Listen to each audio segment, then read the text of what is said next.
तो centre of मास लिखेंगे, it is that point where the whole mass is assumed to be concentrated. It is that point where whole mass of a body or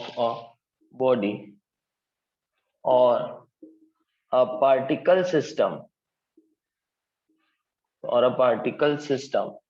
is supposed to be concentrated.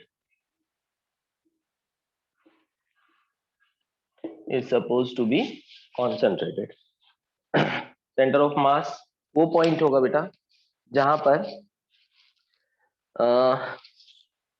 पूरी rigid body का, मतलब पूरी body का या particle system का मास जो है हम मान सकते हैं is suppose to be concentrated. लिख लो इसको, है ना। जैसे कि मान लो मान लीजिए कि ये एक रिजिड बॉडी है बेटा, है ना, ये एक रिजिड बॉडी है, इसको मान लीजिए। अब इसमें बहुत सारे पार्टिकल्स होंगे, है ना। इधर एक पार्टिकल होगा, इधर एक पार्टिकल, इधर एक पार्टिकल, इधर एक पार्टिकल, इधर एक पार्टिकल, इधर हर जगह एक पार्टिकल होगा। सबका अपना अपना वेट होगा नीचे की तरफ, है ना।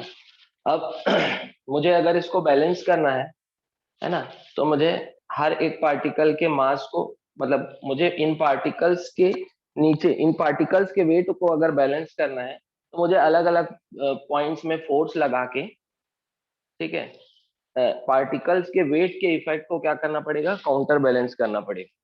अब अगर यहाँ कोई एक ऐसा पॉइंट आ जाए, है ना, अच्छा मैं अगर फोर्स लगाऊंगा तो ये मास ऐसा, है ना, अगर मैं इस बुक में फोर्स लगा रहा हूँ तो ये बुक ऐसे जाएगी। लेकिन अगर यहाँ कहीं बीच में एक ऐसा पॉइंट मिल जाए जहां पर फोर्स लगाने से मुझे सेम इफेक्ट मिले, सेम इफेक्ट मतलब जहां फोर्स लगाने से मुझे एक ऐसा पॉइंट मिल जाए, एक सिंगल पॉइंट मिल जाए जहां फोर्स लगाने से वही इफेक्ट हो, मतलब जैसे पहले मैं 4 जगह फोर्स लगा रहा था उसके बजाय मैं एक ही जगह फोर्स लगा दूं तो वही इफेक्ट हो। वही इफेक्ट क्या है, पहले मैं ऐसा रखा था तो भी ये बैलेंस्ड कंडीशन में था, और अगर मैं फोर्स लगा रहा था तो ये पर्टिकुलर एक्सेलरेशन से मूव कर रहा था। और वही उस एक पॉइंट में अगर मैं फोर्स लगाऊं तो अगर बैलेंस करना चाहूं तो ये बॉडी बैलेंस हो जाए, या उसको उसी एक्सेलरेशन से मूव कराना चाहूं तो वो उसी एक्सेलरेशन से मूव कर जाए। मतलब जो इफेक्ट, जो कंबाइंड इफेक्ट था, जो पूरी रिजिड बॉडी में फोर्स लगाने के बजाय एक एक पॉइंट में फोर्स लगा दूं तो जो इफेक्ट पहले मिल रहा था वही इफेक्ट अभी भी मिले, तो ऐसा लगेगा कि पूरा का पूरा मास जो है ना, जितने भी पार्टिकल्स हैं सभी एक जगह कॉन्सेंट्रेटेड हो गए, जो कि वही इफेक्ट शो कर रहा है जो पहले शो कर रहा था। तो उस पॉइंट को हम क्या बोलेंगे, उस रिजिड बॉडी का सेंटर ऑफ मास। उस रिजिड बॉडी का क्या बोलेंगे हम, सेंटर ऑफ मास। तो सेंटर ऑफ मास जानने का फायदा क्या हो जाता है कि रिजिड बॉडी का फिर हमको शेप को बॉदर नहीं करना पड़ता है, फिर वो एक पार्टिकल की तरह बिहेव करेगी रिजिड बॉडी, जहां पर उसका पूरा का पूरा मास कॉन्सेंट्रेटेड है। अब मुझे इसका शेप बॉदर करने की जरूरत नहीं, भाई रिजिड बॉडी का आर्बिट्ररी शेप भी हो सकता था। आप यहाँ फोर्स लगाओगे तो हो सकता है ये टॉपल कर जाए, रोटेट कर जाए। आप यहाँ कहीं फोर्स लगाओगे तो रोटेट कर जाएगा। आपको ढूंढना पड़ेगा, हाँ यहाँ पर अगर मैं फोर्स लगाऊंगा तो ये रोटेट नहीं करेगा, यहाँ पर पूरा का पूरा वेट क्या रहेगा, बैलेंस्ड होगा। उसकी जगह, है ना, इसी पॉइंट को अगर हम सेंटर ऑफ मास को अगर हम कंसीडर करते हैं किसी भी रिजिड बॉडी का, तो फिर हमको उसका शेप के बारे में बॉदर करने की जरूरत नहीं है। फिर वो जो सेंटर ऑफ मास है वो एक पार्टिकल की तरह बिहेव करेगा। जैसे हम पार्टिकल सिस्टम को ट्रीट करते हैं, बहुत आसानी से हो जाता है कि भाई एक पार्टिकल में फोर्स लगाए, वो पार्टिकल एक्सेलरेट करने लग गया। तो वो रिजिड बॉडी भी एक पार्टिकल की तरह बिहेव करेगा जहां पूरा का पूरा उसका मास कॉन्सेंट्रेटेड होगा, और जो है इसको हम आसानी से फिर हम इस, है ना, इस सेंटर ऑफ मास में जो भी एप्लीकेशंस है उसको हम आसानी से अप्लाई कर सकते हैं। तो अच्छा, सेंटर ऑफ मास जो है ये ऐसा पॉइंट भी होता है बेटा जिसके अबाउट मास डिस्ट्रीब्यूशन यूनिफॉर्म होता है। जैसे सर्कल का सेंटर है, सर्कल का सेंटर मतलब सेंटर से हर जगह दूरी क्या है, एक बराबर। वैसे ही सेंटर ऑफ मास मतलब सेंटर ऑफ मास से मास डिस्ट्रीब्यूशन हर जगह क्या होगा, एक बराबर होगा, है ना। और उस पॉइंट पर हम ये मानेंगे कि पूरा का पूरा मास क्या है, it is suppose to be concentrated at that point. फिर वहां पर उस जगह पे अगर आप फोर्स लगा रहे हो, तो उस जगह पे फोर्स लगाने से एक फायदा ये होता है कि फिर बॉडी जो है उस, है ना, जैसे मैं यहाँ पर कहीं फोर्स लगाऊंगा तो बॉडी जो रोटेट कर देगी, है ना। जैसे मैं पूरी बॉडी पे फोर्स लगा रहा था एक साथ, ऐसी फोर्स लगा रहा था कि सारे वेट को बैलेंस कर रहा था, और ये पूरी बॉडी एक साथ एक एक मोशन एक वेलोसिटी से क्या हो रही थी, ट्रांसलेट हो रही थी। तो सेंटर ऑफ मास में भी अगर मैं फोर्स लगाऊंगा तो पूरी की पूरी बॉडी एक साथ, है ना, ऐसा लगेगा कि पूरी बॉडी पे फोर्स लग रही है, और पूरी की पूरी बॉडी एक साथ जो है मूव करेगी विथ सेम वेलोसिटी, और वो टॉपल नहीं करेगी, वो रोटेट नहीं करेगी। ठीक है, तो सेंटर ऑफ मास के अबाउट वेट का, सॉरी, मास का डिस्ट्रीब्यूशन क्या होता है, यूनिफॉर्म। इसको भी आप ध्यान रखेंगे। तो लिखेंगे यहाँ पर the distribution of mass, the distribution of mass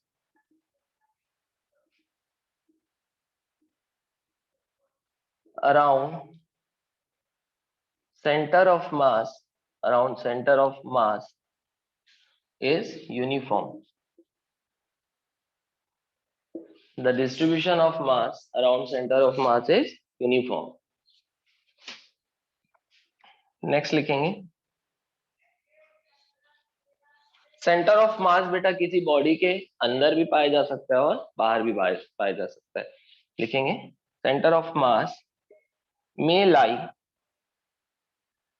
inside or outside the body.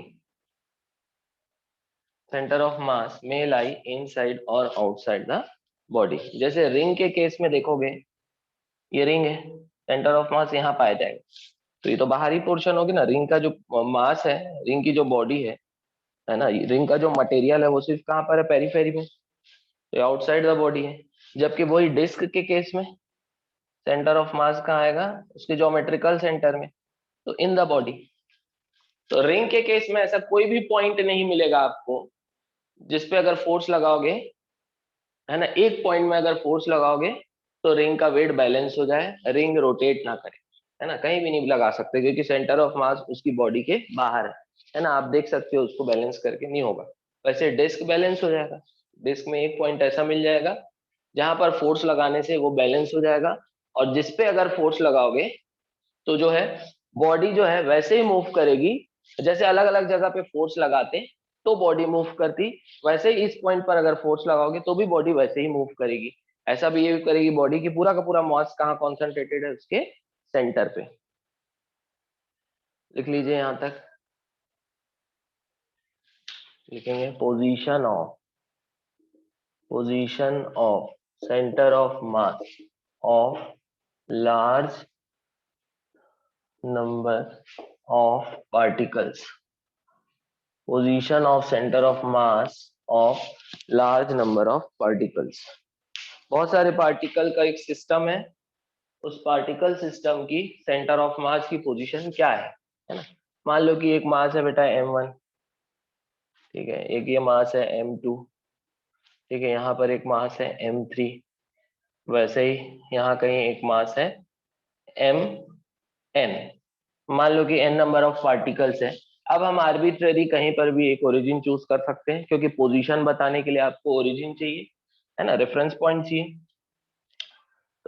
आप एक रेफरेंस पॉइंट ले लेंगे, ये हो गया उसका ओरिजिन, है ना, ये हो गया फर्स्ट पार्टिकल का सेंटर ऑफ, है ना, ये फर्स्ट पार्टिकल की पोजीशन r1, ये हो गई सेकेंड पार्टिकल की पोजीशन r2, है ना। वैसे ही देखो ये हो गई थर्ड पार्टिकल की पोजीशन r3। थोड़ा सा ये बहुत क्लोज बन गया है, थोड़ा सा मैं इसको और अच्छे से बना लूं।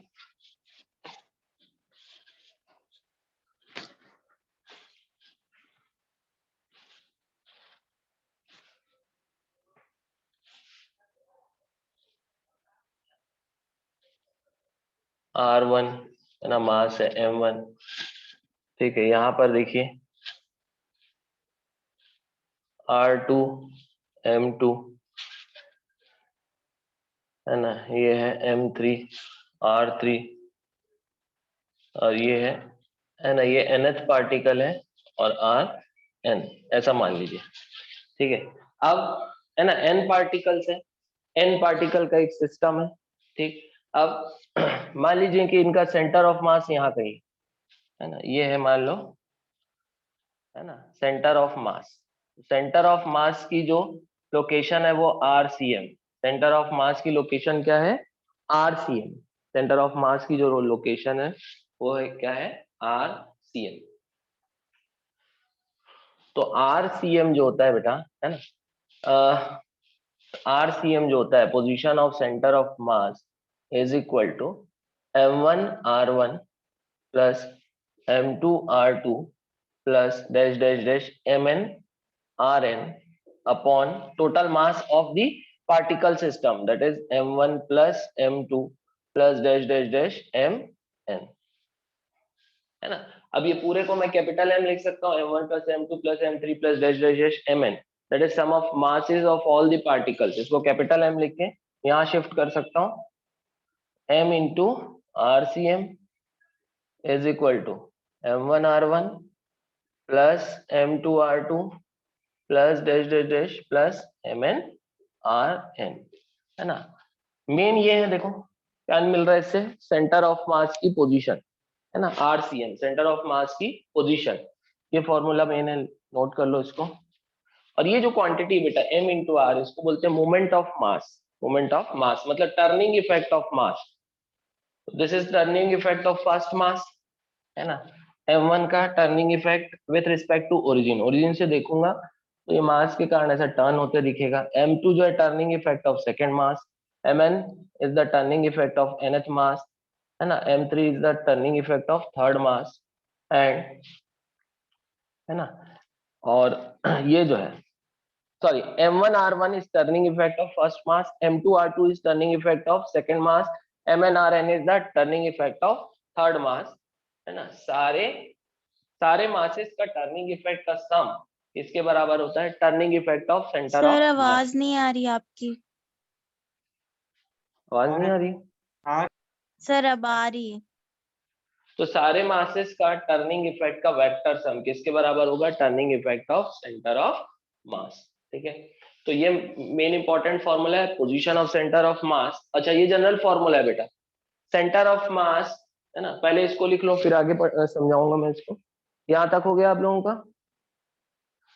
तो RCM के कोऑर्डिनेट्स हो सकते हैं x coordinate XCM, y coordinate YCM, z coordinate ZCM। ये हो जाएगा x coordinate, y coordinate and z coordinate. तो RCM को हम ऐसा भी लिख सकते हैं, XCM I cap plus YCM J cap plus ZCM K cap, ऐसा भी लिख सकते हैं, है ना। तो एक चीज ध्यान रखेंगे कि जरूरी नहीं है कि बेटा सेंटर ऑफ मास के एक्स वाई और जेड कोऑर्डिनेट ही हो। अगर सेंटर ऑफ मास, अगर पार्टिकल मान लो एक ही एक्सिस में लाई करेगा, सिर्फ एक्स एक्सिस में पार्टिकल सिस्टम लाई कर रहा है, तो सेंटर ऑफ मास कहाँ एक्ट करे, कहाँ लाई करेगा? एक्स एक्सिस में। अगर पूरा का पूरा पार्टिकल सिस्टम वाई एक्सिस में लाई कर रहा है, तो सेंटर ऑफ मास कहाँ लाई करेगा? वाई एक्सिस में। लेकिन अगर पार्टिकल सिस्टम, है ना, अगर पार्टिकल जो है प्लेन में डिस्ट्रीब्यूटेड है या थ्री डायमेंशनली डिस्ट्रीब्यूटेड है, तो अगर थ्री डायमेंशनली डिस्ट्रीब्यूटेड होंगे पार्टिकल्स, तो उनका centre of mass three dimensional होगा, उसका XCM भी होगा, YCM भी होगा और ZCM भी होगा। तो तीनों हमको निकालना रहेगा। अदरवाइज ऐसा भी हो सकता है कि सारे पार्टिकल जो एक ही एक्सिस में लोकेटेड हो और सेंटर ऑफ मास भी फिर उसी एक्सिस में आएगा, है ना। तो अभी इसको नहीं लिखेंगे अभी। अगर मान लो XCM आपको दिया है, XCM is the x coordinate of centre of mass, YCM is the y coordinate of centre of mass and ZCM is the z coordinate of centre of मास। तो हम क्या लिख सकते हैं? XCM को क्या लिख सकते हैं बेटा? XCM हो जाएगा M1x1 plus M2x2 plus dash dash MnXn upon total mass M1 plus M2, जिसको मैं कैपिटल M भी लिख सकता हूँ। ये क्या हो गया? x coordinate of centre of मास। ठीक है, वैसे ही हम, अच्छा M1x1, x1 क्या है बेटा? x coordinate of first particle, m2 x2 में x2 क्या हो जाएगा, x coordinate of second particle, mn xn क्या हो जाएगा, है ना, xn क्या हो जाएगा, x coordinate of nth particle. ठीक, वैसे ही YCM कैसे निकालोगे, m1 y1 plus m2 y2 plus dash dash dash plus mn yn upon total मास, अपॉन टोटल मास। वैसे ही ZCM क्या हो जाएगा, m1 z1 plus m2 z2 plus dash dash dash mn zn upon total मास, ये हो जाएगा। यहाँ y1 क्या हो जाएगा, y coordinate of first particle, y2 y coordinate of second particle, z1 is z coordinate of first particle, z2 is z coordinate of second particle. तो इस तरह से हम RCM को क्या लिख सकते हैं, XCM I प्लस YC, है ना, ऐसा भी लिख सकते हो आप, XCM vector plus YCM vector plus ZCM vector, या फिर इसको आप और कैसे लिख सकते हैं, RCM को XCM I plus YCM J plus ZCM K। ये क्या है बेटा, XCM क्या है, X कोऑर्डिनेट या फिर सेंटर ऑफ मास का X कोऑर्डिनेट ये है, और ये क्या है, वेक्टर XCM क्या है ना, X इसका centre of mass, position of centre of mass along x axis, ये पूरा पोजीशन है, position of centre of mass along x axis. जबकि यहाँ मैग्नीट्यूड ऑफ XCM क्या हो जाएगा, coordinate of centre of mass along x axis. This is position of YCM vector is position of centre of mass along y axis and ZCM vector is position of centre of mass along z axis. जबकि यहाँ XCM magnitude of XCM ये क्या है, this is coordinate of centre of mass along x axis, YCM मतलब coordinate of center of mass along y axis and this is coordinate of center of mass along z axis। तो इस तरह से आप इसको वेक्टर फॉर्म में लिख सकते हैं।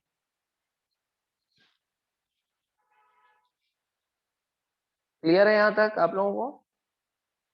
Yes sir. Yes sir. Next लिखेंगे position of centre of mass of two particles. ये तो हमने देखा पार्टिकल सिस्टम। नेक्स्ट लिखेंगे position of centre of mass of two particles.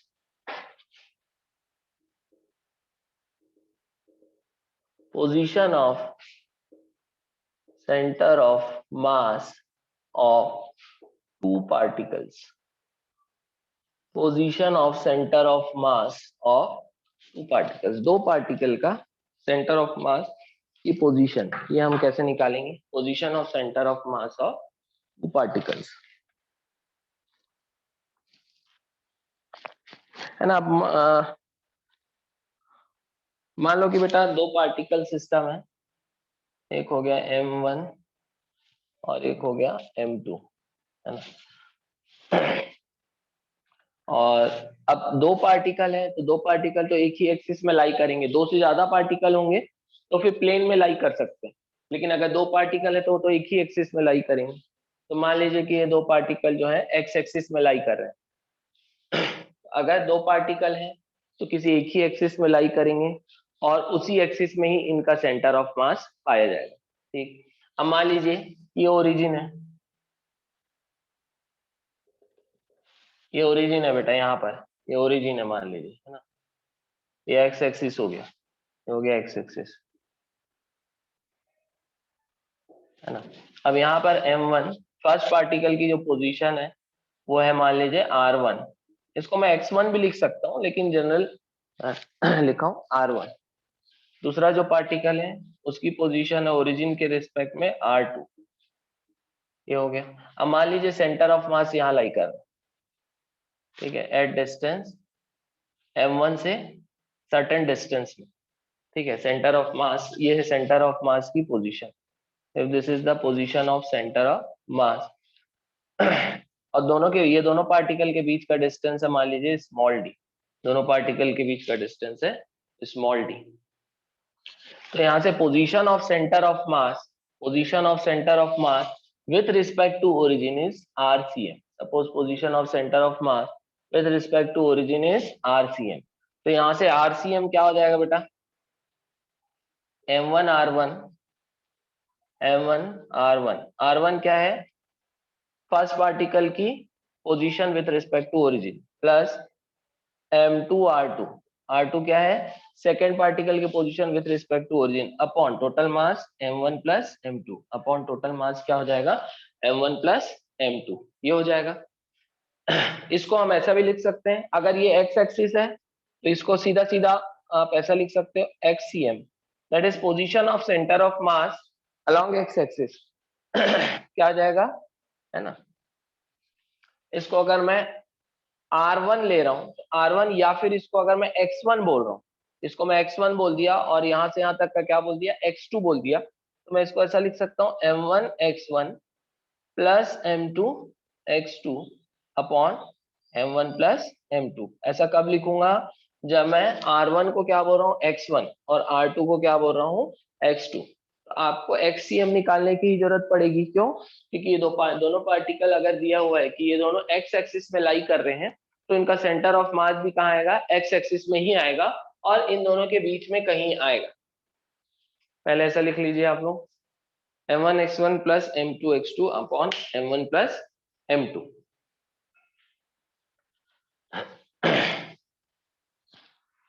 अब अगर मान लीजिए बेटा ये दोनों का मास सेम है, अगर मान लीजिए ये दोनों का मास क्या है, सेम है, तब सेंटर ऑफ मास कहाँ लाई करेगा, इन दोनों के बीच में, exactly at the middle of the 2 points. लिखेंगे,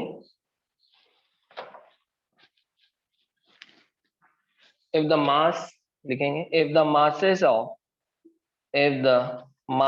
of the two particles are same, that is m1 equals to m2 equals to small m, if the masses of the two particles are same, then center of mass will lie exactly at the middle of the two particles, एकदम बीच में पाया जाएगा centre of मास, दोनों particles के एकदम centre पे। Centre of mass will lie exactly at the middle of the two particles. जैसे xcm मैं बोल रहा था, क्या हो जाएगा बेटा, m1 x1, m1 की जगह m लिखूंगा इंटू x1, प्लस m2 की जगह भी m इंटू x2 बाई 2, क्या आ जाएगा, बाई 2m, है ना, ये आ जाएगा। m1 x1 की जगह m x1 plus m2 x2 की जगह m x2, क्यों, क्योंकि मास सेम है, अपन m1 प्लस m2 की जगह m plus m 2m, m common निकल के कैंसिल हो जाएगा, क्या आ जाएगा, x1 plus x2 by 2, x1 plus x2 by 2। इससे समझ में आ रहा है, अभी हम इसको एग्जांपल से भी देख लेंगे, इससे समझ में आ रहा है कि सेंटर ऑफ मास जो है ये दोनों पार्टिकल्स के एग्जैक्टली बीच में आएगा। ऐसा कब होगा, जब दोनों पार्टिकल्स का मास क्या होगा, सेम होगा, जब दोनों पार्टिकल्स का मास होगा सेम, है ना। मान लीजिए कि x1 मतलब यहाँ से x एक्सिस की जो है ना, यहाँ से फर्स्ट पार्टिकल की जो दूरी है ओरिजिन से, फर्स्ट पार्टिकल की जो दूरी है x1 वो है 2 मीटर, वो है मान लीजिए 2 मीटर। अच्छा, इन दोनों के बीच का डिस्टेंस है मान लीजिए 6 मीटर, मान लीजिए इनके बीच का डिस्टेंस कितना है, 6 मीटर।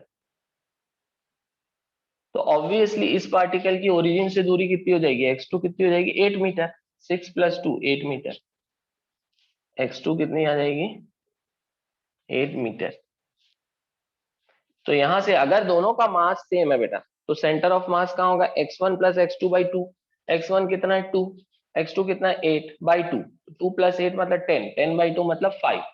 तो पोजीशन ऑफ सेंटर ऑफ मास कहाँ पर होगी, यहाँ से 5 मीटर, यहाँ से कहाँ होगी 5 मीटर, है ना, यहाँ से कहाँ होगी 5 मीटर में। तो देखिए कैसा होगा, यहाँ से 5 मीटर, यहाँ कहीं होगा position of centre of mass 5 metre में यहाँ पर। तो यहाँ से यहाँ तक कितना 2, फिर यहाँ से कितना चलना पड़ेगा 3। तो फर्स्ट पार्टिकल से कितने मीटर में 3 मीटर में।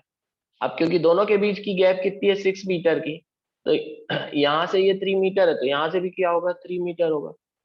तो कहने का मतलब क्या है, इससे समझ में आ गया कि अगर दोनों का मास सेम है तो सेंटर ऑफ मास कहाँ लाई करेगा, exactly at the middle of the two particles. Clear हो रहा है ना। जैसे ये फर्स्ट पार्टिकल हो गया m1, ये हो गया सेकेंड पार्टिकल m2, है ना। कहीं भी आपको ओरिजिन नहीं दिया है। दोनों के बीच की डिस्टेंस है स्मॉल डी, दोनों के बीच की डिस्टेंस स्मॉल डी। अब मान लीजिए अगर कहीं भी आपको ओरिजिन नहीं दिया है और ये पार्टिकल सिस्टम दिया है, ठीक, और इसका हमको सेंटर ऑफ मास फाइंड करना है, तो जो कन्वीनियंट चॉइस है, आप लेफ्ट मोस्ट साइड में जो पार्टिकल है उसको क्या मान लीजिए, ओरिजिन मान लीजिए, है ना, वो कन्वीनियंट है। तो यहाँ m1 को क्या मान लेते हैं हम, ओरिजिन। m1 को ओरिजिन मान लेते हैं, मतलब सारे डिस्टेंस हम कहाँ से चूज करेंगे, ओरिजिन से, m1 से। तो जो लेफ्ट मोस्ट पार्टिकल है उसको क्या मान लेंगे, ओरिजिन मान लेंगे। और मान लीजिए कि m1 से r1 डिस्टेंस में सेंटर ऑफ मास है, m1 से r1 डिस्टेंस में सेंटर ऑफ मास है, तो m2 से कितना डिस्टेंस हो जाएगा बेटा, d माइनस r1 हो जाएगा, है ना, d माइनस r1 हो जाएगा। इसको मैं r2 ले लेता हूँ, इसको मैं ले लेता हूँ r2। तो अगर आपको दो पार्टिकल दिए हैं, आपको ओरिजिन नहीं दिया है, तो लेफ्ट मोस्ट पार्टिकल को आप क्या चूज कर सकते हैं, ओरिजिन चूज कर सकते हैं। तो यहाँ से अगर मैं लगाऊं तो ये एक्स एक्सिस है मान लीजिए, है ना, ये एक्स एक्सिस में है, तो सेंटर ऑफ मास भी एक्स एक्सिस में लाई करेगा। तो चलिए आरसीएम, सेंटर ऑफ मास की जो पोजीशन है वो कितनी हो जाएगी बेटा, m1r1, सेंटर ऑफ मास, है ना, ये हो जाएगा m1r1 plus m2r2 upon m1 plus m2, ये हो जाएगा पोजीशन ऑफ सेंटर ऑफ मास। तो आरसीएम हो जाएगा, देखिए m1r1, m1r1, r1 क्या है, ओरिजिन से m1 की डिस्टेंस, r1 क्या है, इसको मैं अभी नहीं लिख रहा हूँ, r2, और इसमें कंफ्यूजन होगा आपको, है ना। m1 यहाँ है, m2 यहाँ है, दोनों के बीच का सेपरेशन है स्मॉल d, और सेंटर ऑफ मास यहाँ कहीं लोकेटेड है, यहाँ पर सेंटर ऑफ मास है, ठीक है, यहाँ पर कहीं सेंटर ऑफ मास लोकेटेड है। पोजीशन ऑफ सेंटर ऑफ मास के लिए आप इसको अगर फर्स्ट, इसको अगर आप ओरिजिन चूज करते हैं तो यहां से आप इसको ये डिस्टेंस मैं ले लेता हूँ, चलो इसको r1 ही ले लो बेटा, इसको r2 ले लो, ठीक है। तो पोजीशन ऑफ सेंटर ऑफ मास क्या हो जाएगा, rcm, position of centre of mass m1r1, m1r1 यहाँ पर अब क्या है, देखिए r1 एक्चुअल में है, एक काम करते हैं, इसको d1 ले लेता हूँ मैं, r1 और इससे कंफ्यूज हो रहा है, d1 ले लेता हूँ और इसको ले लेता हूँ d2, ठीक। तो सेंटर ऑफ मास की जो लोकेशन होगी विथ रिस्पेक्ट टू m1 क्या हो जाएगा बेटा, m1 into r1 plus m2 r2 upon m1 plus m2। Position of centre of मास हो जाएगा m1 r1, m1 मतलब फर्स्ट पार्टिकल, r1 मतलब क्या होता है, ओरिजिन से फर्स्ट पार्टिकल की डिस्टेंस। अब m1 खुद ओरिजिन में लोकेटेड है, क्योंकि m1 को ही हम क्या मान लिए, ओरिजिन मान लिए।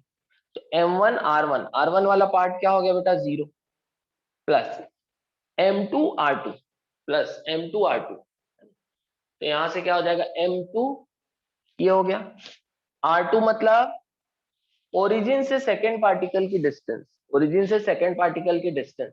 तो ओरिजिन से, ओरिजिन यहाँ है, सेकेंड पार्टिकल की डिस्टेंस किधर है, इस तरफ, कितनी है, यहाँ से यहाँ तक d, तो यह आ जाएगा m2 r2, r2 की जगह क्या लिखूंगा, d upon m1 plus m2, m1 plus m2, ये आ जाएगा m1 r1 plus m2 r2 upon m1 plus m2। तो यहां से पोजीशन ऑफ सेंटर ऑफ मास क्या आ जाएगा, आरसीएम, m1 इंटू 0, ये 0 हो गया बेटा, m2d upon m1 plus m2, क्या आ जाएगा, सेंटर ऑफ मास की position with respect to first particle, कितना आ गया, फर्स्ट पार्टिकल के रिस्पेक्ट में सेंटर ऑफ मास कितनी दूरी पे है, वो क्या आ गया m2d upon m1 plus m2, और इसी को मैं d1 बोल रहा हूँ। d1 क्या है, सेंटर ऑफ मास की लोकेशन कहाँ से, m1 से। d1 क्या है, सेंटर ऑफ मास की लोकेशन m1 से। तो एक्चुअल में rcm ही क्या है, d1। तो d1 that is location of centre of mass from first particle is m2d upon m1 plus m2, m2d upon m1 plus m2। अगर वही मैं अगर सेकेंड पार्टिकल को ओरिजिन चूज कर लूं, सेकेंड पार्टिकल को ओरिजिन चूज कर लूं, तब क्या होगा, ओरिजिन यहाँ शिफ्ट हो जाएगा। अगर ओरिजिन यहाँ शिफ्ट हो जाएगा, यहाँ तक लिख लियो आप लोग। Yes, sir. Yes, sir.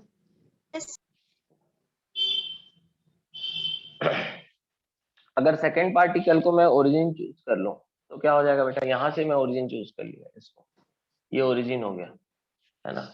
ये एक्स एक्सिस है, मान लीजिए ये ओरिजिन है, तो ये राइट साइड क्या होगा, पॉजिटिव एक्स एक्सिस, और लेफ्ट साइड क्या हो जाएगा, नेगेटिव एक्स एक्सिस। ठीक है, तो m2 से कितनी दूरी पे है सेंटर ऑफ मास, d2 दूरी पे है ना। ओरिजिन यहाँ से हट गया, m2 से ओरिजिन इसको चूज किया, मतलब सारे डिस्टेंस यहाँ से मेजर करूंगा। ओरिजिन अगर यहाँ से चूज कर रहा हूँ तो यहाँ से मान लो m2 से d2 डिस्टेंस में कौन है, सेंटर ऑफ मास है। ठीक है, m2 से d2 डिस्टेंस में सेंटर ऑफ मास है। तो अगर ओरिजिन इसको चूज कर रहा हूँ तो फिर rcm क्या हो जाएगा, m1 r1, rcm क्या हो जाएगा, m1 m1 r1, r1 क्या है बेटा, r1 क्या है, अब देखो m1 r1, अब r1 क्या हो गया, ओरिजिन से m1 की डिस्टेंस। तो ओरिजिन से m1 की डिस्टेंस कितनी हो जाएगी, बता सकते हैं, ओरिजिन से m1 की डिस्टेंस D. D हो जाएगी। d की माइनस डी, Minus. हाँ माइनस माइनस डी होगा ना बेटा, क्योंकि आप किधर मेजर कर रहे हैं, टुवर्ड्स नेगेटिव एक्स एक्सिस, तो यहाँ से क्या हो जाएगा, minus D plus m2 r2 कितना हो जाएगा, 0। तो डिस्टेंस कहाँ से मेजर कर रहे हैं, m2 से अपॉन m1 प्लस m2। तो यहाँ से rcm कितना आ जाएगा, ये माइनस साइन है, ये पूरा 0 हो गया, minus m1d upon m1 plus m2, minus m1d upon m1 plus m2। तो इसको हमको याद करने की जरूरत नहीं बेटा, मैं जस्ट आपको समझा रहा हूँ कि किस तरह से निकालना है ना। हमको ऐसा हमको इसको याद करने की जरूरत नहीं है। हाँ, बस ये ध्यान रखना कि अगर दोनों का मास सेम हो जाता तो सेंटर ऑफ मास कहाँ जाता, बीच में आ जाता है ना। मास सेम हो जाता तो ये m2 की जगह m लिख देते और m1 प्लस m2 की जगह 2m, तो क्या आ जाता है, m कैंसिल हो जाता, क्या आता है, d/2। d/2 मतलब दोनों के एग्जैक्ट कहाँ था, बीच में। बस इसको ध्यान रखना। आ रहा है ये समझ में आप लोगों को, Yes, sir. Yes sir. लिख लीजिए। तो इस तरह से हम दो पार्टिकल सिस्टम का सेंटर ऑफ मास की पोजीशन आसानी से निकाल सकते हैं। इसमें कहीं भी हमको याद करने की क्या है, 2 particles of masses 1 kg 2 Sir, 2 meter.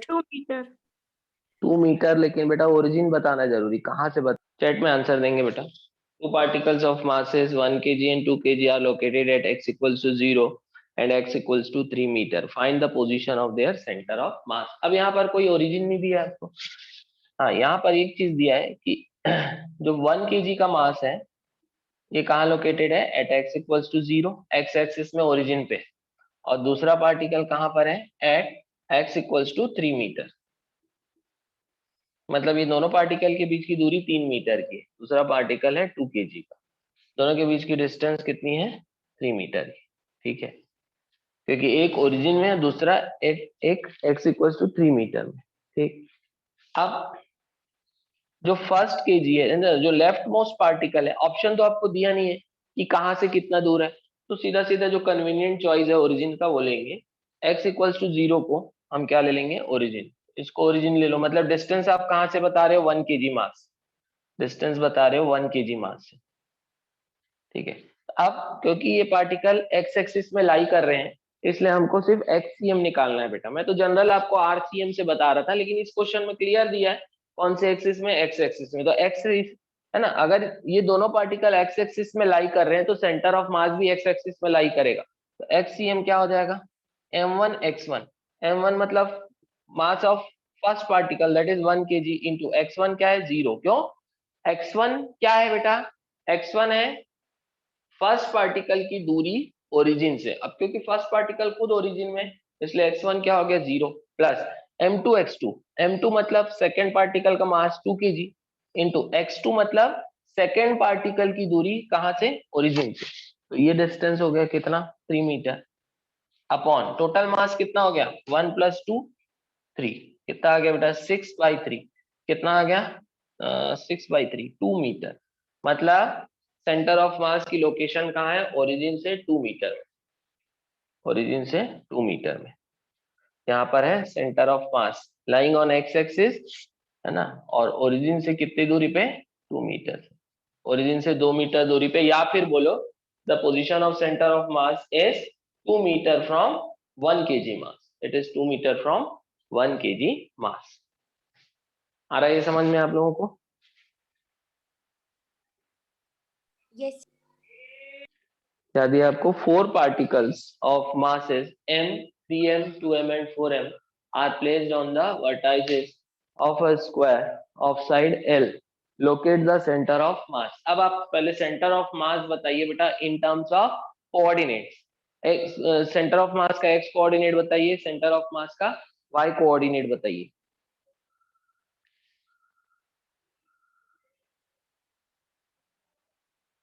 तृप्ति का आ गया, अन्वेषा का आ गया।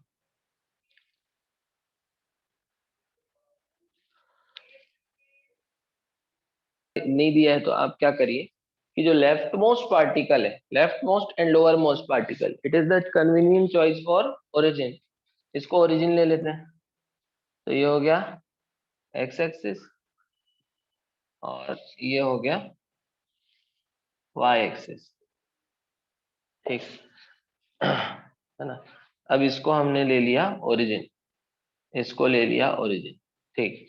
अब पहले एक्ससीएम निकाल। अब देखो बेटा, ये जो मास का जो डिस्ट्रीब्यूशन है ये प्लेन में है, कैसा, ये पार्टिकल एक्स एक्सिस में, ये पार्टिकल जो है ये एक्स और वाई एक्सिस के बीच में है, ये पार्टिकल वाई एक्सिस में, तो किसी एक एक्सिस में मास सिचुएटेड नहीं है, तो सेंटर ऑफ मास जो है वो भी प्लेनर होगा, वो किसी एक एक्सिस में लाई नहीं करेगा। मतलब सेंटर ऑफ मास का एक्स कोऑर्डिनेट भी होगा और सेंटर ऑफ मास का वाई कोऑर्डिनेट भी होगा। तो पहले हम निकाल लेते हैं एक्ससीएम।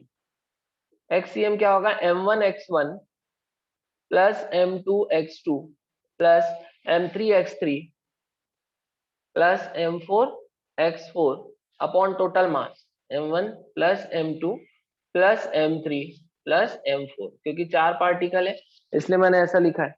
तो यहाँ से एक्ससीएम कितना आ जाएगा, X coordinate of centre of mass XCM m1x1, इसको मैं फर्स्ट पार्टिकल बोल रहा हूँ, इसको मैं सेकेंड पार्टिकल, इसको थर्ड और इसको फोर्थ, ठीक। ये ऐसा है m1x1, क्योंकि ओरिजिन हम यही चूज किए हैं, m1 जो फर्स्ट पार्टिकल है वो ओरिजिन में ही है, तो इसका क्या हो गया 0 हो गया x1 प्लस m2x2, m2 मतलब ये सेकेंड मास, x2 क्या है, x2 क्या है, distance of this mass from origin, but कौन सा distance, distance along x axis, distance along x axis. तो यहां से है ना, इस पार्टिकल का एक्स है ना, ओरिजिन से कितना डिस्टेंस है along the x axis L, x axis में कितना चलोगे एल चलोगे, तब यहां तक पहुंचोगे। या ऐसा भी बोल सकते हैं X coordinate of this particle with respect to origin is x2। तो क्या हो जाएगा बेटा, m2 कितना है 3m इंटू x2 कितना है l प्लस m3x3, m3 कितना है 2m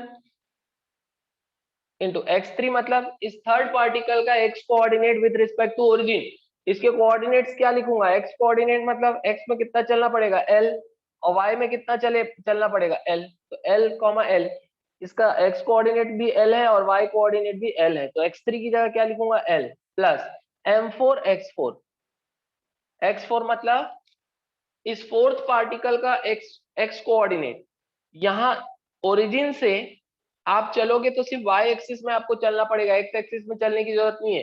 तो इसका x कोऑर्डिनेट 0 है, y कोऑर्डिनेट कितना है l है, क्योंकि ये स्क्वायर है।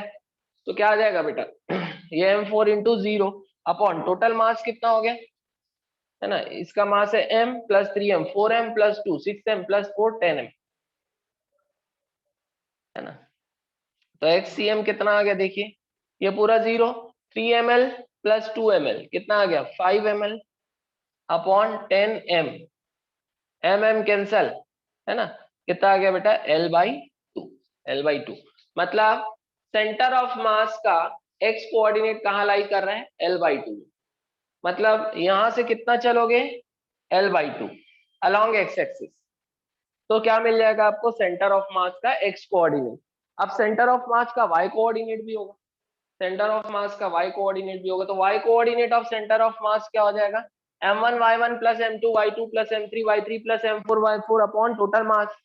चलिए m1y1 0 हो जाएगा, क्यों, क्योंकि ये तो पूरा ओरिजिन में ही लाई कर रहा है बेटा, m1y1 कितना होगा m इंटू 0 प्लस m2y2, अब ये सिर्फ और सिर्फ कहाँ लाई कर रहा है x एक्सिस में, इसका y कोऑर्डिनेट है ही नहीं, इसका y कोऑर्डिनेट नहीं है, इसके कोऑर्डिनेट्स कैसे लिखूंगा मैं, x coordinate L, y coordinate 0, m1 m है ना m2y2 भी कितना 0 प्लस m3y3, थर्ड पार्टिकल का मास कितना है 2m और y3 कितना है L, थर्ड पार्टिकल का y कोऑर्डिनेट कितना है L प्लस फोर्थ पार्टिकल का मास कितना है बेटा 4m और इसका y कोऑर्डिनेट यहां से चलोगे कितना L अपॉन टोटल मास कितना 10m, कितना आ गया ये देखो, ये 0 ये 0, 2 ml plus 4 ml 6 ml by 10, या फिर कितना आ जाएगा 2 ml सॉरी है ना 6 ml by 10m, mm cancel होगा 2l by 5 या फिर 0.4l, 0.4l, ये आगे इसका क्या सॉरी 2 3 2 5 3l by 5 ये आ रहा है 3/5l या फिर 0.6l, 0.6l ये आ रहा है ना। तो इसका x कोऑर्डिनेट क्या है बेटा सेंटर ऑफ मास का L/2 या फिर 0.5l, मतलब ओरिजिन से चलोगे यहाँ L/2 डिस्टेंस और y एक्सिस में कितना चलना पड़ेगा 3l/5 या फिर 0.6l है ना, तो ये यहां से मान लो है L/2, तो थोड़ा ऊपर जाओगे यहां तक जाओगे तो यहाँ कहीं होगा कौन सेंटर ऑफ मास, यहाँ पर कहीं क्या होगा सेंटर ऑफ मास लोकेटेड होगा, सेंटर ऑफ मास का x कोऑर्डिनेट कितना L/2, y कोऑर्डिनेट कितना 3l/5, ये हो गया सेंटर ऑफ मास की लोकेशन, ये हो गई सेंटर ऑफ मास की लोकेशन है ना। अब सीधा अगर इसको वेक्टर फॉर्म में अगर लिखूं तो ओरिजिन है ना सेंटर ऑफ मास को अगर ग्राफिकली रिप्रेजेंट करना है वेक्टोरियली एरो के थ्रू, तो ओरिजिन से सेंटर ऑफ मास की लोकेशन तक एक एरो बनाओगे और ये हो गया RCM, RCM क्या हो जाएगा बेटा, ये हो गया x कोऑर्डिनेट और ये हो गया y कोऑर्डिनेट, तो अगर वेक्टर फॉर्म में लिखूंगा सेंटर ऑफ मास की पोजीशन को तो क्या लिखूंगा देखो RCM will be equal to that is position vector of center of mass is L/2I plus 3/5LJ, ये आ जाएगा centre of mass in vector form. आ रहा है समझ में, तो हैंड्स अप करेंगे, तो अभी ध्यान देंगे बेटा, इसको ध्यान रखना कभी भी कि centre of mass lies nearer to heavier body या heavier object and it is farther from the lighter object, लिख सकते हो नोट पॉइंट इसको, centre of mass lies closer to heavier object, इतना लिख सकते हो है ना, centre of mass lies closer to heavier object।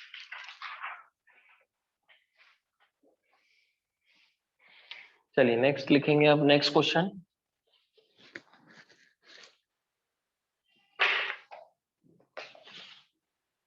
Consider the following figure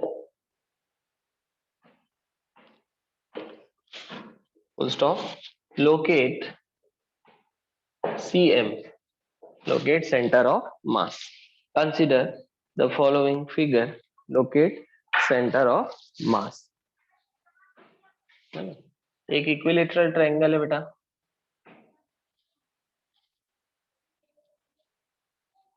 m हो गया, 2m हो गया, 3m हो गया, साइड कितना l, l और l, है ना। इस फिगर को कंसीडर करिए और सेंटर ऑफ मास की पोजीशन बताइए। तो बताने का तरीका अलग अलग हो सकता है, आप कोऑर्डिनेट बता सकते हो या फिर आप RCM बता सकते हो, आप x कोऑर्डिनेट y कोऑर्डिनेट बता सकते हो, है ना। This triangle is lying in, या this system is lying in XY plane, है ना। This is x axis and this is y axis. X Y plane में लाई करेगा, ट्रायंगल एक प्लेनर स्ट्रक्चर है, it is lying in X Y plane, m 2m 3m। हमको centre of मास निकालना है और सीधा सीधा जो जनरल कन्वेंशन है उसको फॉलो करोगे, जो लेफ्ट मोस्ट पार्टिकल है उसको क्या लोगे, ओरिजिन लोगे। अब क्योंकि पार्टिकल का डिस्ट्रीब्यूशन प्लेन में है, एक्स वाई प्लेन में है, तो सेंटर ऑफ मास का एक्स कोऑर्डिनेट भी आएगा और वाई कोऑर्डिनेट भी आएगा। तो एक्स सी एम फाइंड करिए, वाई सी एम फाइंड कर लीजिए और वेक्टर फॉर्म में देखो। लेफ्ट मोस्ट पार्टिकल को मैंने क्या चूज किया, ओरिजिन। तो अगर ये ओरिजिन है तो इसका एक्स कोऑर्डिनेट भी 0, वाई कोऑर्डिनेट भी 0, जेड कोऑर्डिनेट भी 0। अब इसकी बात करते हैं 2m। 2m क्योंकि एक्स एक्सिस में लाई कर रहा है, ओरिजिन से कितनी दूरी है, l, तो इसका एक्स कोऑर्डिनेट l हो गया। क्या ये वाई एक्सिस में लाई कर रहा है क्या, नहीं, क्योंकि ये पूरा एक्स एक्सिस में ही लाई कर रहा है, तो इसका वाई कोऑर्डिनेट भी 0 और जेड कोऑर्डिनेट तो 0 है ही, क्योंकि ये पार्टिकल दो ही एक्सिस के बीच में लाई कर रहे हैं, एक्स और वाई के, जेड जेड को कोई लेना देना नहीं है। अब बात आती है इसकी, तो भाई इसका कोऑर्डिनेट कुछ एक्स होगा, मतलब ओरिजिन से कुछ डिस्टेंस एक्स एक्सिस में चलोगे और कुछ वाई में चलोगे तभी तो यहाँ तक पहुंचोगे। अब क्योंकि इक्विलेटरल ट्रायंगल है तो ओरिजिन से कितना चलना पड़ेगा, एक्स में l/2, और यहाँ से फिर कुछ डिस्टेंस y में चलना पड़ेगा। अब ये डिस्टेंस हमको निकालना है ना। इसका x कोऑर्डिनेट तो हमको पता चल गया कितना है, l/2। अब y कोऑर्डिनेट मान लो इसका कितना है, y3। मान लो इसका y कोऑर्डिनेट कितना है, y3, that is y coordinate of this third particle. तो y3 कैसे निकालोगे, देखो, है ना, क्योंकि ये इक्विलेटरल ट्रायंगल है इसलिए, है ना। यहाँ से हमको कितना चलना पड़ेगा, x में l/2, इसका x कोऑर्डिनेट l/2 हो गया, y कोऑर्डिनेट हमको नहीं मालूम है, ये लेंथ तो y कोऑर्डिनेट होगी ना।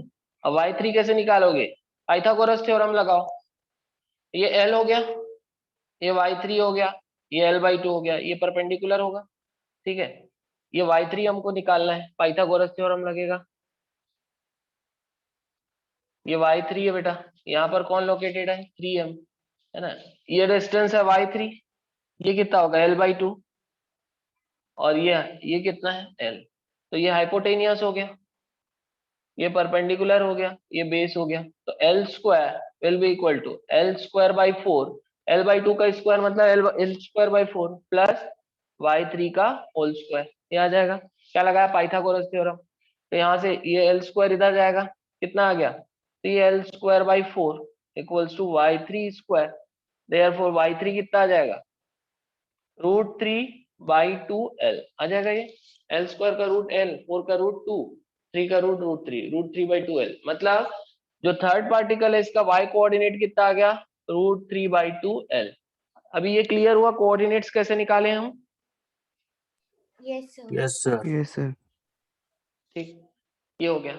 अब हमको क्या करना है ना, तीनों के कोऑर्डिनेट्स हमको पता चल गए। अब क्योंकि तीनों एक ही एक्सिस में लाई नहीं कर रहे हैं, कुछ पार्टिकल x में है, कुछ y में है, कुछ x और y दोनों के बीच में, इसलिए हमको xcm में निकालना है और ycm में निकालना है। जो सेंटर ऑफ मास जो होगा वो 2 डायमेंशनल होगा, सेंटर ऑफ मास की जो पोजीशन होगी या लोकेशन होगी वो 2 डायमेंशनल होगी। सिर्फ xcm निकालने से या सेंटर ऑफ मास का x कोऑर्डिनेट निकालने से काम नहीं चलेगा, x कोऑर्डिनेट भी निकालना पड़ेगा और y कोऑर्डिनेट भी निकालना पड़ेगा, तब आपको एग्जैक्ट लोकेशन पता चलेगी किसकी, सेंटर ऑफ मास की। तो xcm कैसे निकालोगे बेटा, m1 x1, m1 ये फर्स्ट पार्टिकल, ये सेकंड, इसको थर्ड ले लेते, m1 x1, m1 कितना है, m इंटू x1 कितना 0, क्योंकि ओरिजिन में लोकेटेड है, तो इसका, है ना, और सारे डिस्टेंस कहाँ से मेजर कर रहे हैं, ओरिजिन से, x1 0 प्लस m2 कितना 2m इंटू x2 कितना, तो सेकेंड पार्टिकल की डिस्टेंस ओरिजिन से अलोंग एक्स एक्सिस, ओरिजिन से कितना डिस्टेंस चलोगे l, यहाँ पहुंच जाओगे, है ना। तो सीधा 2m इंटू एल, या सीधा सीधा आप क्या कर सकते थे, second particle into x coordinate of second particle जो आपने निकाल लिया पहले ही l, प्लस थर्ड पार्टिकल का मास कितना 3m into x coordinate of third particle l/2 upon total मास कितना m plus 2m, 3m plus 3m 6m। अब यहाँ पर l/2 क्या है, what is l/2? l/2 is the position of third particle along the x axis from origin, origin से x axis की location क्या है l/2, मतलब ओरिजिन से एक्स एक्सिस में कितना चलोगे कि आप कहाँ पहुंच जाओ थर्ड पार्टिकल के पास, तो एक्स में कितना चलना पड़ेगा l/2। ठीक, तो यहाँ आ गए, तो ये हो गया 0, 2ml plus 3ml/2 upon 6m, है ना।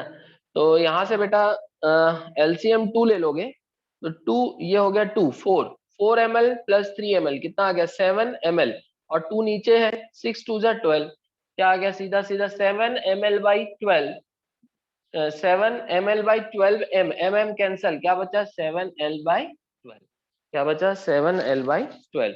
ये क्या आ गया centre of mass, centre of मास का एक्स कोऑर्डिनेट, मतलब यहां से आपको 7l/12 डिस्टेंस चलना है अलोंग एक्स एक्सिस, ठीक है। तो आपको क्या मिलेगी, location of centre of mass along x axis मिलेगी। ठीक, अब y coordinate of centre of मास निकाल लेते हैं। y coordinate of centre of mass YCM, y coordinate of centre of mass is m1 y1, फिर से m1 is m, y1 is 0, plus m2 y2, m2 is 2m, y2 is again 0। क्यों? क्योंकि यहाँ इस तक पहुंचने के लिए y एक्सिस में कुछ भी डिस्टेंस नहीं चलना है, सीधा सीधा x में चलो कितना l, यहाँ पहुंच जाओ। इसका डिस्टेंस ओरिजिन से, इसका y एक्सिस में डिस्टेंस ओरिजिन से 0 है, या इसका y कोऑर्डिनेट 0 है, प्लस m3 कितना 3m इंटू y3, मतलब y coordinate of this third particle ये कितना है √3/2l, √3/2l अपॉन टोटल मास कितना है बेटा 6m। तो यहाँ से YCM कितना आ जाएगा, देखिए ये 0 ये 0 कितना आ गया 3√3/2 into 6m, 3m √3l upon 6m into 2 कितना हो जाएगा 12m, mm कैंसल 3/4 कितना आ जाएगा √3/4l। तो इसका y कोऑर्डिनेट कितना आ गया √3/4l, इसका y कोऑर्डिनेट आ गया √3/4l, है ना। तो सेंटर ऑफ मास, है ना, का x कोऑर्डिनेट है 7l/12 और y कोऑर्डिनेट कितना है √3/4l। तो RCM कितना हो जाएगा, RCM मतलब position vector of centre of मास कितना आ जाएगा XCM I 7l/12 I plus √3/4l j। इस तरह से आप वेक्टर फॉर्म में सेंटर ऑफ मास को रिप्रेजेंट कर सकते हैं। ये दोनों क्या है, ये दोनों क्या है सेंटर ऑफ मास के coordinates, this is x coordinate, this is y coordinate, है ना। अब 7l/12 अगर आप और सिंप्लीफाई करेंगे तो डेसिमल लगाएंगे तो ये आ जाएगा 0.5, 12 5 जा 60, 10 बचेगा 100 हो जाएगा, 12 8 जा 96, है ना। 0.58 मीटर आपको 0.58 मीटर चलना पड़ेगा ओरिजिन से एक्स एक्सिस की तरफ, ठीक।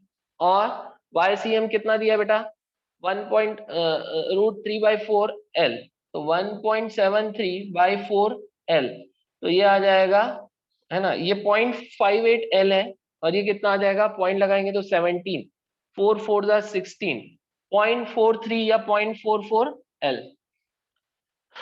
तो ओरिजिन से आपको अगर सेंटर ऑफ मास तक पहुंचना है तो एक्स एक्सिस में कितना चलना पड़ेगा 0.58l डिस्टेंस, ये पूरा l है, ये 0.5l है, क्योंकि यहाँ से बीच से परपेंडिकुलर ड्रॉ किए थे, ये l/2 था, ये 0.5l था, ये क्या था 0.5l। थोड़ा सा उससे आगे जाओगे एक्सिस, यहाँ कहीं जाओगे एक्स एक्सिस में, और y एक्सिस में कितना चलोगे 0.44l, y एक्सिस में पूरा कितना चलोगे 0.44l, तो 0.44l, है ना। आप ऐसा चलोगे यहाँ कहीं हो सकता है 0.44l आ जाए, तो यहाँ पर कहीं कौन होगा, यहाँ पर कहीं क्या होगा सेंटर ऑफ मास, यहाँ पर कहीं लोकेशन होगा सेंटर ऑफ मास का, जिसको अगर ग्राफिकली आप रिप्रेजेंट करोगे तो एरो ऐसा बना लो सीधा, ओरिजिन के रिस्पेक्ट में सेंटर ऑफ मास की लोकेशन यहाँ है, ओरिजिन से सीधा ऐसा चलोगे तो यहाँ पहुंच जाओगे सेंटर ऑफ मास तक, और वेक्टर फॉर्म में इस तरह से लिख सकते हो।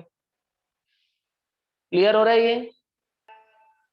The position vector of 3 particles of masses m1 equals to m1 kg, m2 equals to 2 kg and m3 equals to 3 kg are r1 equals to I plus 4j plus k meter, comma r2 equals to I plus j plus k meter and r3 equals to 2I minus j minus 2k meter respectively. Find the position vector of their center of mass. लिख लेंगे।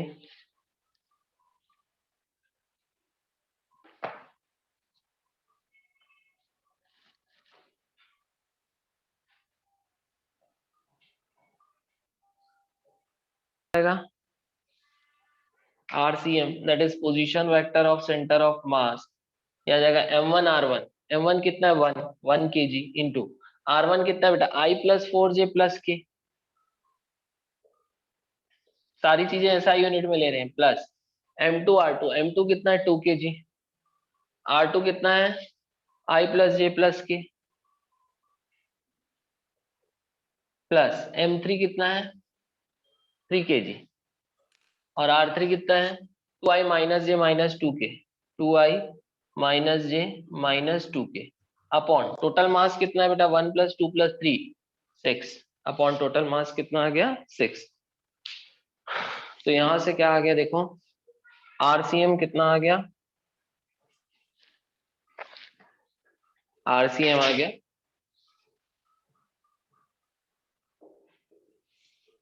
देखो I plus 4j plus k, I plus 4j plus k plus ये 2 multiply होगा 2I plus 2j plus 2k, 2I plus 2j plus 2k, फिर यहाँ पर देखो तो यह 3 2 जा 6I और 3 into minus J is minus 3j, 3 into minus 2k is minus 6k, तो 3 2 जा 6I तो प्लस 6I, फिर यहाँ 3 into minus J is minus 3j, फिर यहाँ 3 into minus 2k is minus 6k whole divided by 6।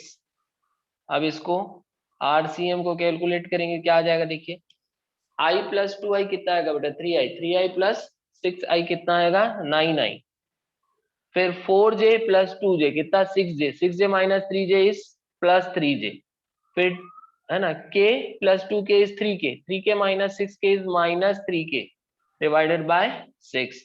अब यहाँ पर आप क्या कॉमन निकाल सकते हो, 3 कॉमन निकाल सकते हो, तो 3 कॉमन निकालोगे तो यहाँ क्या बच जाएगा 3 कैंसिल होगा, नीचे 2 बचेगा।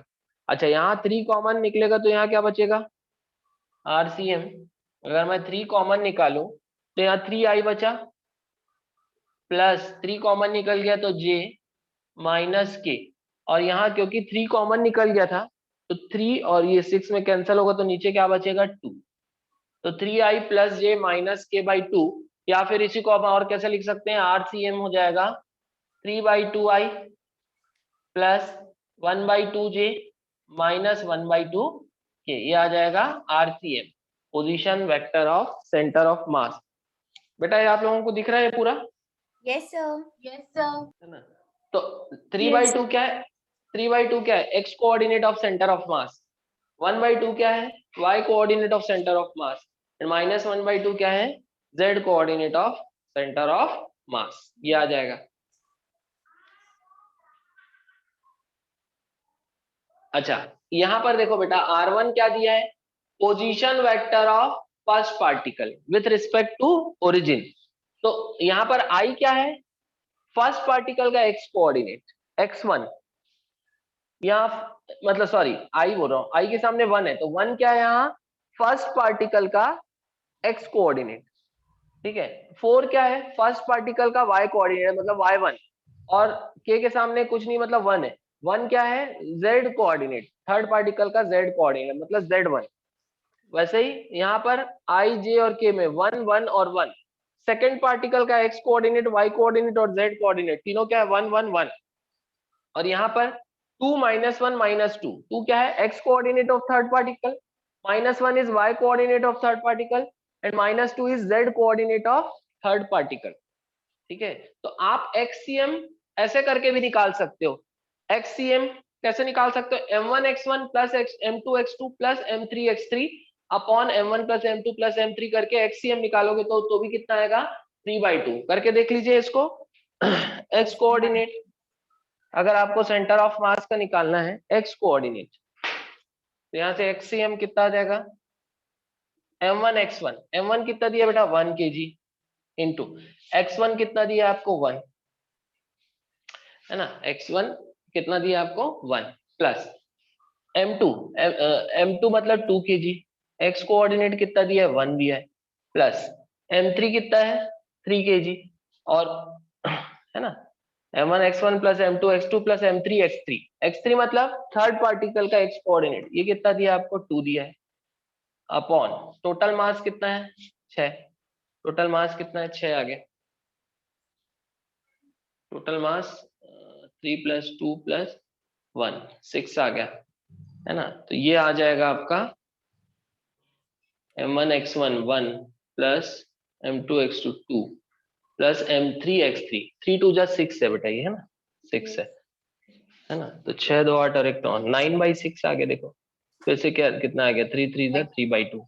यहाँ से भी आप निकाल सकते हो, लेकिन ऐसा करने की जरूरत ही नहीं है, आपको RCM दिया हुआ है सीधा, मतलब R1 R2 और R3 दिया, तो सीधा सीधा RCM लगा दो, तो एग्जैक्ट पोजीशन वेक्टर आ जाएगा सेंटर ऑफ मास का, और उसी से समझ में आ जाएगा कि ये XCM है, ये YCM और ये ZCM। आ रहा है ये समझ में? शेप की, है ना, उनका हमको सेंटर ऑफ मास की पोजीशन निकालना है ना। तो position of centre of mass of continuous bodies कुछ नहीं है बेटा ये इसमें, है ना, एक आर्बिट्ररी शेप की अगर बॉडी है ना, तो इसका, है ना, ये मान लीजिए ये ओरिजिन है ना, सेंटर ऑफ मास की लोकेशन अगर मान लीजिए यहाँ पर है कहीं, आपको एक छोटा सा एलिमेंट लेना है, छोटा सा एलिमेंट लेना है, छोटे से एलिमेंट का मास भी छोटा सा होगा, dm।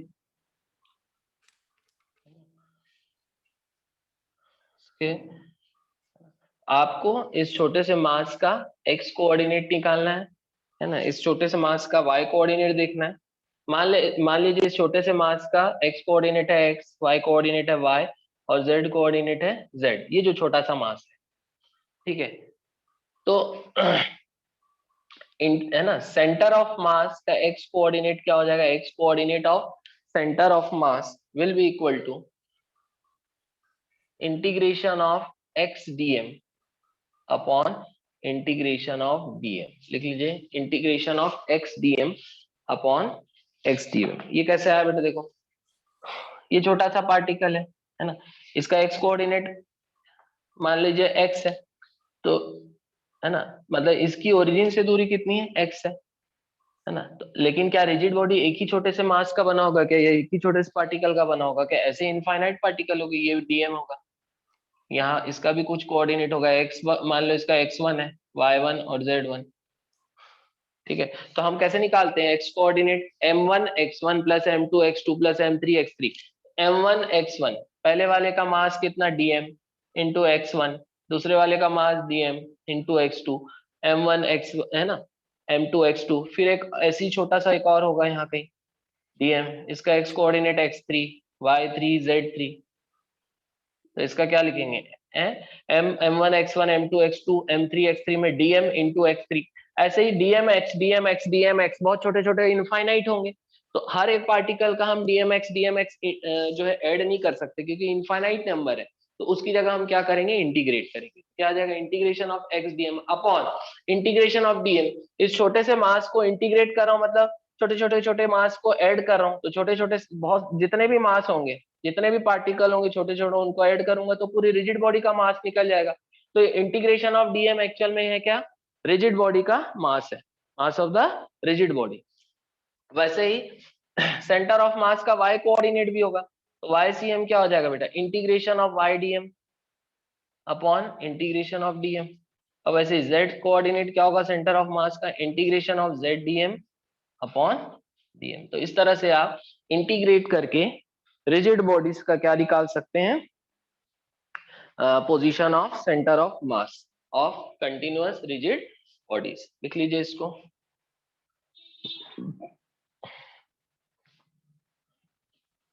है ना। एक एग्जांपल भी लेंगे हम इसको, एक एग्जांपल लेके सॉल्व करेंगे। Centre of mass of a uniform rod, heading डालेंगे आप लोग, centre of mass of a uniform rod,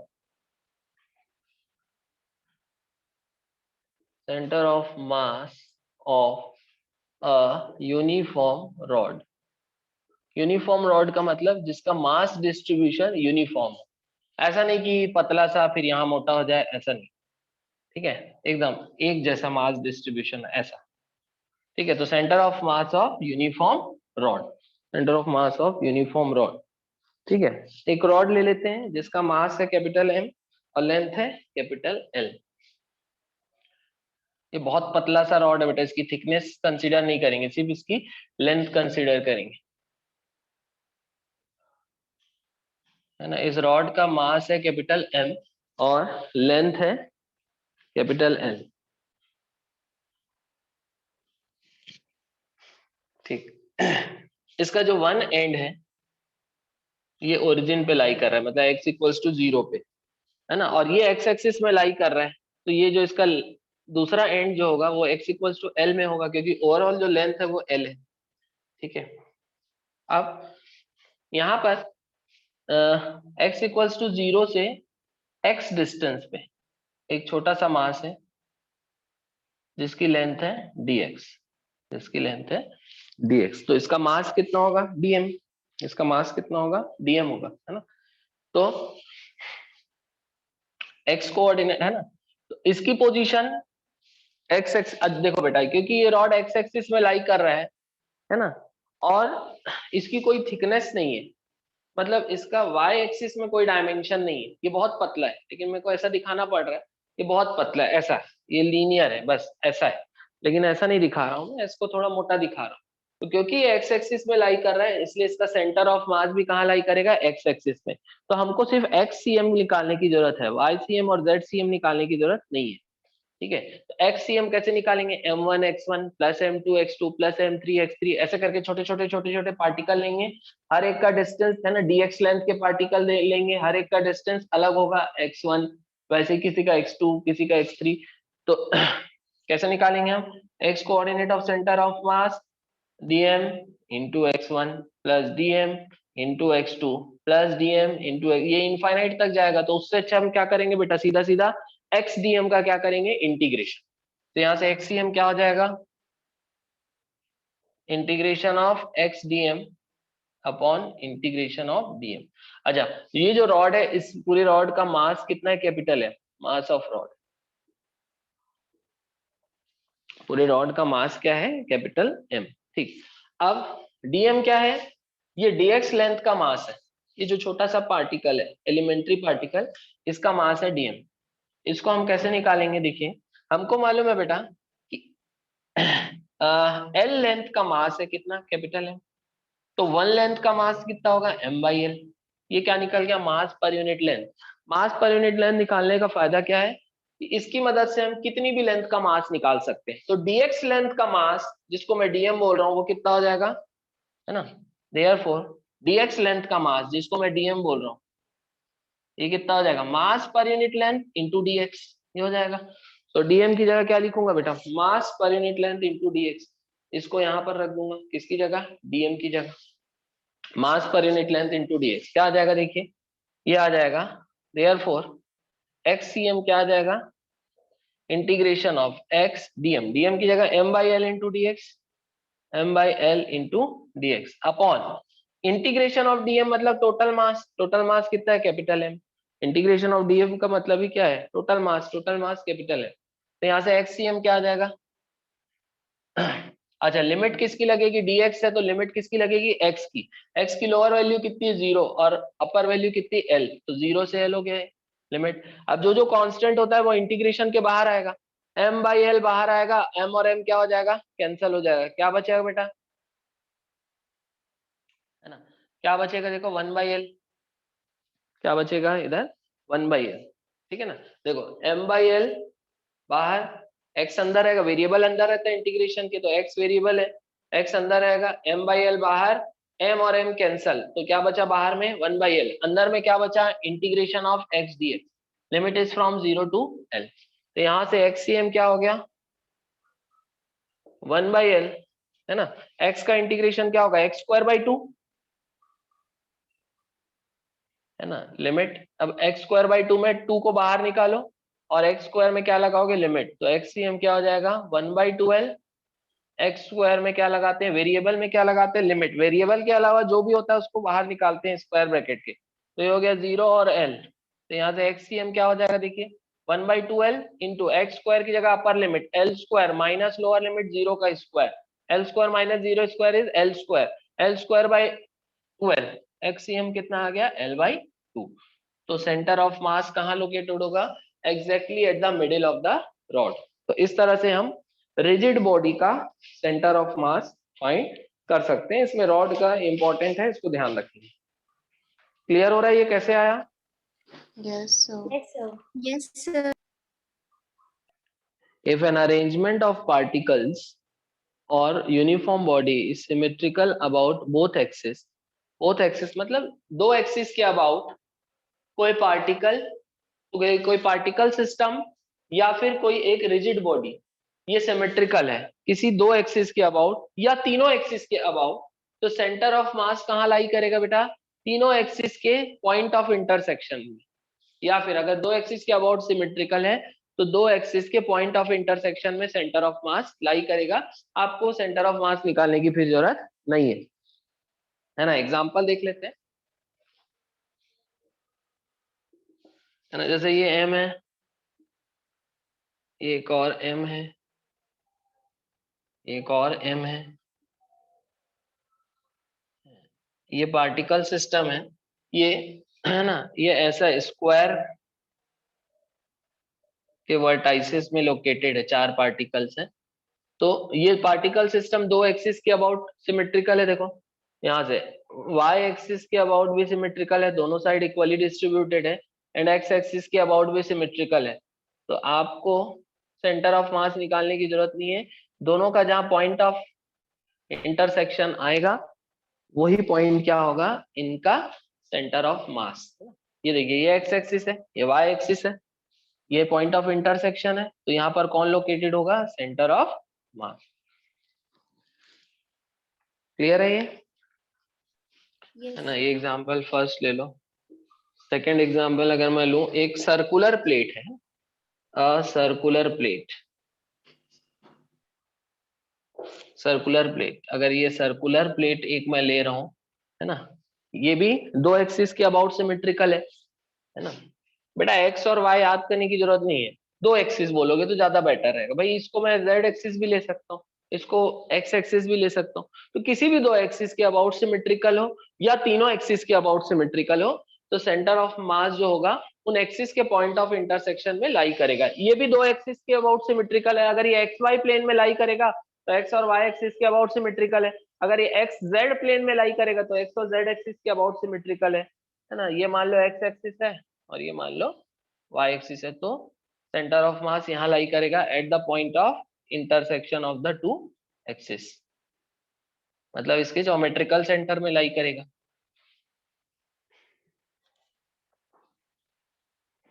मतलब इस पॉइंट पर अगर मैं फोर्स लगाऊंगा तो फिर ये डिस्क रोटेट नहीं करेगी, इसके सारे पार्टिकल ट्रांसलेट करेंगे विद सेम वेलोसिटी। चलिए हो गया बेटा यहाँ तक? सर अगर ये m नहीं होता, अगर m के अलावा जैसे 2m 3m होता तो नहीं होता ना ऐसा? नहीं होता, फिर सिमेट्री है ना। If an arrangement of particles और body is symmetrical about one axis, तब फिर सेंटर ऑफ मास उसी एक्सिस में लाई करेगा।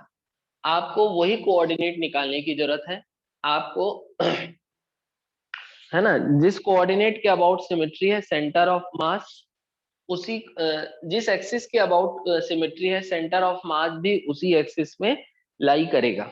आपको जैसे मान लो एक्स एक्सिस के अबाउट सिमेट्री, तो आपको सिर्फ XCM ही निकालना है ना, X coordinate of centre of mass, क्योंकि centre of mass will lie only on X axis. जैसे अगर हम एग्जांपल लें, जैसे ये एक स्ट्रक्चर मैं बना लेता हूँ,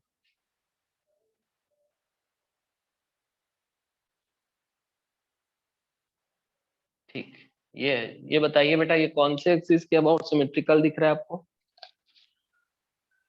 एक्स और वाई। एक्स फर्स्ट, एक्सिस में, एक्स एक्सिस में, है ना, मतलब एक्स एक्सिस के थ्रू आप इस स्ट्रक्चर को 2 इक्वल पार्ट में डिवाइड कर सकते हो। तो symmetry is lying on X axis, तो इसका हमको क्या निकालना पड़ेगा, सिर्फ एक्ससीएम। इसका हमको क्या निकालना है, सिर्फ एक्ससीएम। तो नोट करके लिखेंगे, symmetry is about x-axis, therefore only xcm is required। Centre of मास कहाँ लोकेटेड होगा बेटा, एक्स एक्सिस में ही लोकेटेड होगा। आपको xcm ही निकालना है, आपको ycm नहीं निकालना। ठीक, नेक्स्ट एक एग्जांपल ये हो गया, एक और एग्जांपल देख लेते हैं।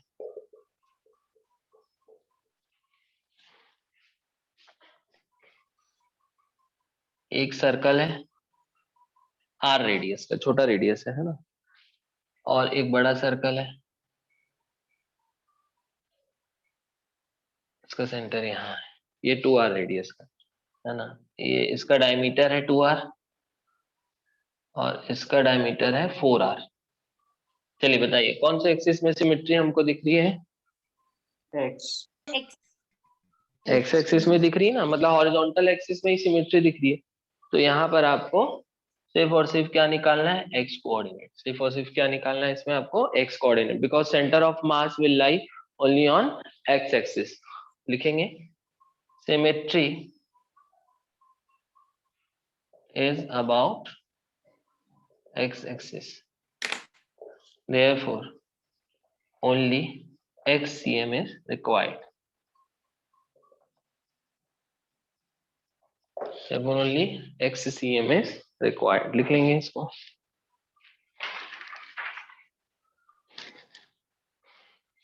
क्लियर है यहाँ तक आप लोगों को? Yes sir. Yes, sir. So this are the, है ना, अगर प्लेनर बॉडी है या बहुत सारी प्लेनर बॉडी है तो फॉर्मूला कैसे है ना, तो सेंटर ऑफ मास जो है प्लेनर स्ट्रक्चर्स का कैसे निकालेंगे, RCM, that is position of centre of mass of planar body system is a1 r1 plus a2 r2 plus an rn। a1 r1, a1 क्या होगा, area of first planar body है ना, जैसे मान लो ये एक प्लेनर बॉडी है, ये एक प्लेनर बॉडी है ना, ये एक प्लेनर बॉडी है ना, तो a1 r1 है ना, ये फर्स्ट बॉडी है मान लो, तो फर्स्ट बॉडी का एरिया a1, इसका एरिया a2, इसका एरिया a3, r1 ये ओरिजिन है मान लो। r1 क्या है, फर्स्ट बॉडी का, अब ये एक रिजिड बॉडी है, ये एक एक्सटेंडेड बॉडी है, तो r1 क्या होगा, ये पार्टिकल नहीं है, r1 क्या होगा, फर्स्ट प्लेनर बॉडी के सेंटर ऑफ मास से ओरिजिन की डिस्टेंस, ये क्या हो जाएगी r1। a2 क्या होगा, सेकेंड प्लेनर बॉडी के सेंटर ऑफ मास से ओरिजिन की डिस्टेंस r2। a3 क्या होगा, थर्ड प्लेनर बॉडी के सेंटर ऑफ मास से ओरिजिन की डिस्टेंस, ये हो जाएगा r3। तो इस तरह से है ना, ज्यादातर 2 बॉडीज ही होती हैं, 2 से ज्यादा नहीं होती है। तो a1 r1 में r1 क्या है ये समझना इंपॉर्टेंट है। a1 तो area of first planar body, surface area, r1 क्या है, फर्स्ट प्लेनर बॉडी के सेंटर ऑफ मास से ओरिजिन का डिस्टेंस। a2 क्या हो जाएगा, अब अगर मान लो है ना, अब अगर आप ओरिजिन को फर्स्ट बॉडी के सेंटर से ले लिए, इसी को ओरिजिन मान लिए, फर्स्ट बॉडी के सेंटर को ही आप है ना, फर्स्ट बॉडी के सेंटर को ही क्या मान लिए, ओरिजिन, तो r1 कितना हो जाएगा, 0। r1 कितना हो जाएगा, 0। क्लियर हो रहा है ये? जी सर। Yes, sir.